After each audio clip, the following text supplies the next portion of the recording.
This is Victor John Pinkstone, the guy on the right. His father was my Nana's dad's grandfather's brother. He joined the Australian Imperial Force in World War I. He was only 19 years old. He promised to serve the King in the Australian Army. On the 2nd of April 1915, Victor's dad reports that he had 3 sons in Egypt. On the 30th of April 1915, Victor Pinkstone, writing a letter home, says, "We are very anxious to go to the front and do some real work." Victor's dad received a letter that his son was wounded.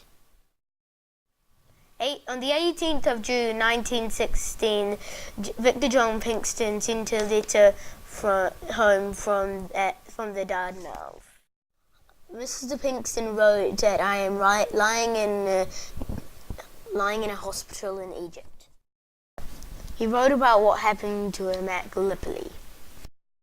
We left Lemnos on Saturday night and arrived at our landing place very early on Sunday morning and worked to the tune of heavy gunfire.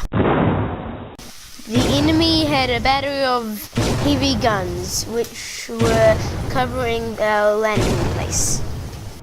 The landing site was a long, narrow beach with a very steep and rugged ridge rising steep behind it. Landing commenced about 4 a.m. We were taking aboard the torpedo boats and then we got into poling boats. When the boats got near shore, we did not wait for orders but just jumped over the sides up to our waists in the water and waded ashore. By the time we got ashore, the firing was well over the second ridge and our brigade was held in reserve. While sitting concealed among the scrub where we had a good view of the far ridge, the enemy shrapnel bursting over it from one end to the other, and it seemed to me that there could not be a living creature on this side of the ridge. About 10 o'clock, a message came back for reinforcements for the firing line, and we moved forward. The bullets were whizzing around us like hailstones, and only heavier. At last we came upon a trench with a machine gun section that had taken up a strong position. A major came back from the firing line and asked if we could fight. I answered that we could. I hardly got the words out of my mouth when whack! I felt a trickle down my leg and a funny sort of pain. So I rolled over and slid down the gully and found my way along a rough track and eventually reached the dressing station and had my leg bandaged. 2 New Zealanders assisted me down the beach, and with numerous others I was towed to the ship. Aboard were 600 wounded, with only 3 doctors. The doctors expressed their surprise at the cheerfulness of our boys. To hear them you would think they were discussing some game of football or cricket. On the 11th of July 1915, letter from Victor Pinkstone. My leg has healed up okay now, and I can walk now almost without limping, so I guess I'll be getting back to the front very soon.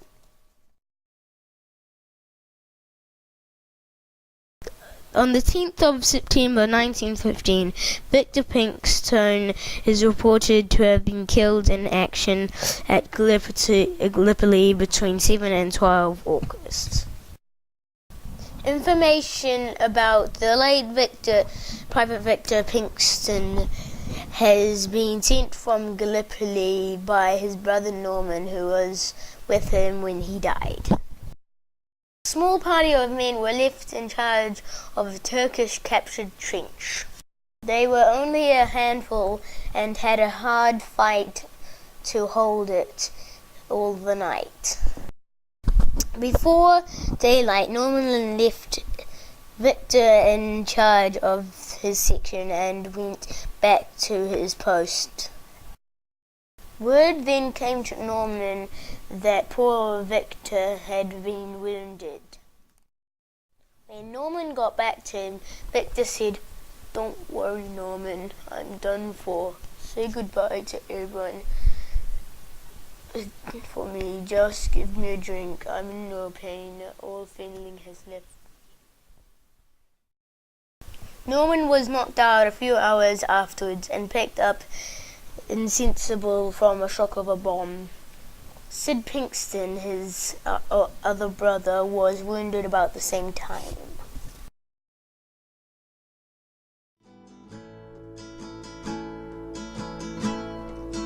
Waltzing Matilda, waltzing Matilda, who'll go waltzing Matilda with me?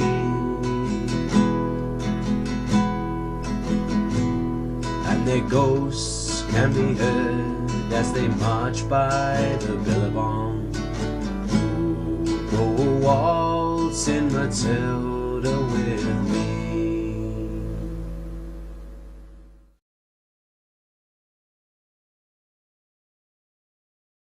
His belongings and all his medals were sent to his father. Victor's name is located at panel 38 in the commemorative area at Australia War Memorial. Victor is buried at the Lone Pine Memorial, which stands on the site of the fiercest fighting at Lone Pine, Gallipoli.